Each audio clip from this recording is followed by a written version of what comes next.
The Oscar nominations dropped earlier today. Let's go through each category and I'll give you my prediction as to who's going to win in quick fire format. Actor in a supporting role, I think this is going to go to Robert Downey Jr. He is the one that deserves it the most in this category, in my opinion. Next up is costume design. I think it's no doubt that Barbie is going to get this. All of the Barbies and all of the Kens and all of the costumes that were made in that movie were phenomenal, and I think it's the one that deserves it. Following on from that is makeup and hairstyling. Barbie didn't get a nomination for this, which is weird. I kind of thought this was the one that it would definitely be tacked on for, but I have this strange feeling Maestro is going to get this. I hope it doesn't, but I do think Maestro is going to be the one.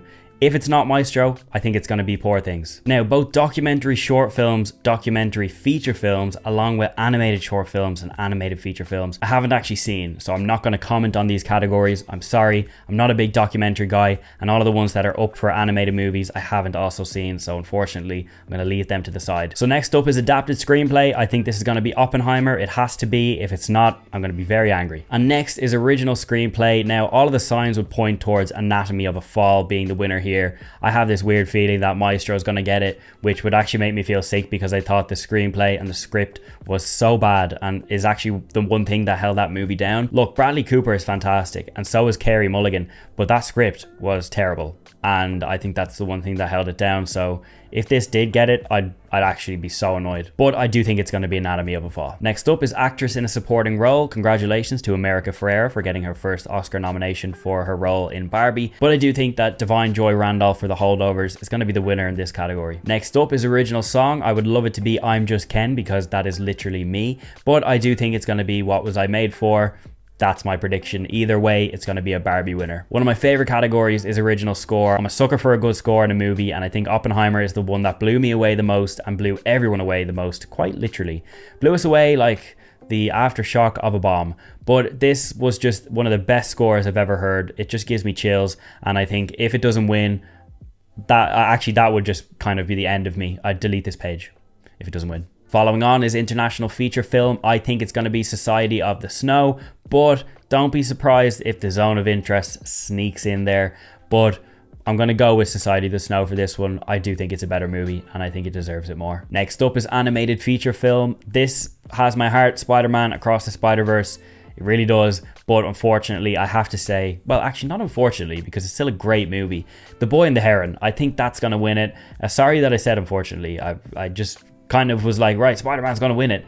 But I do think up against The Boy and the Heron, that had such an amazing positive reaction to people online seeing it. I think that's the one that's going to take the cake here in this category. Sorry, Spider-Man, but great movie, but I don't think you're going to win it. Next up is production design. I think Barbie is going to take this one. Barbie Land was completely built in practical sets, and I think if it doesn't get recognized for that, then that would be a shame. Next up is film editing, and I think that has to go to Oppenheimer. Following on from that, sound is Oppenheimer. Seeing that in IMAX was just next level. The sound, oh my God, just next level, and it has to win. Now, visual effects is a weird one because I would like naturally go for Guardians of the Galaxy Volume 3 because, you know, it's set in space, it's beautiful, it's really high budget.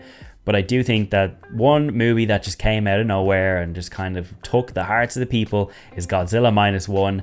And as far as I know, I could be wrong, correct me if I am. I was reading an article the other day saying that there were a very minimal number of VFX artists working on this movie, and yet it looks phenomenal. And I do think the Academy would sway more towards Godzilla than they would Guardians, but either way I'll be very happy, but I'm going to go with Godzilla -1 for this one. Next up is cinematography, and again, no surprise, I'm going for Oppenheimer here. And the one that I'm looking forward to the most is actor in a leading role. It has to be Cillian Murphy, please. If Cillian Murphy gets snubbed for his role in Oppenheimer, I'm going to be so sad that I'm going to fly to LA and I'm going to I actually don't know what I'm going to do, but I'm going to be really sad. I'm just going to cry. I'm just going to fly to LA and just cry for a few days and then I'll fly back home. He needs to win it. You know, he's done so much amazing work throughout the years, and for him to be finally nominated for a leading role, I think there's no better time for him to get it than now, and all of my money is on him. Next up is actress in a leading role. Now, Carey Mulligan was phenomenal in Maestro. Don't get me wrong. She was brilliant, and if she did win it, which I wouldn't be surprised because I have this weird feeling that the Academy is going to go all in for Maestro, which is weird because I don't think it's a fantastic movie, but Out of everything in that, I think that Carey Mulligan was one of the brightest lights in that movie. She was phenomenal, but I don't think she's going to win it. I think Emma Stone is going to win it, and unless the Academy pull a blinder like last year when everybody thought Angela Bassett was going to win and Jamie Lee Curtis won in the end, maybe this is a similar situation. I really hope it's not, because Emma Stone deserves it, but I wouldn't be surprised if they did pull a blinder. But my money's on Emma Stone. Next up is Best Director. It has to go to Christopher Nolan for Oppenheimer. Please, please, please. Just give him his Oscar already. He deserves it. And this movie, as you can tell, it's just fire. Literally. And last but certainly not least, it's the biggest category of all, Best Picture. No surprise, I think it's going to go to Oppenheimer. If it doesn't, I will immediately turn off my TV. Although it will be the end of the show, and they'll have hooked me in for the whole thing. But if Oppenheimer doesn't win, I'm going to be one very sad boy. And yeah, they're my predictions. I think that Oppenheimer is definitely going to be the big take home, but there's going to be some surprises along the way that none of us can probably predict. But hopefully it's plain sailing and the best winners that deserve to win. But let me know in the comments below what your predictions are. Am I totally wrong? Am I totally right? But drop your opinions down below. I would love to hear them. And make sure you drop me a follow as well. I'm nearly at 10k on TikTok. I'm slowly creeping up there, so I would love any support and help that I could get. If you enjoyed this content, you enjoy this video, there's lots more coming on the way. So please drop me a follow and don't miss another video.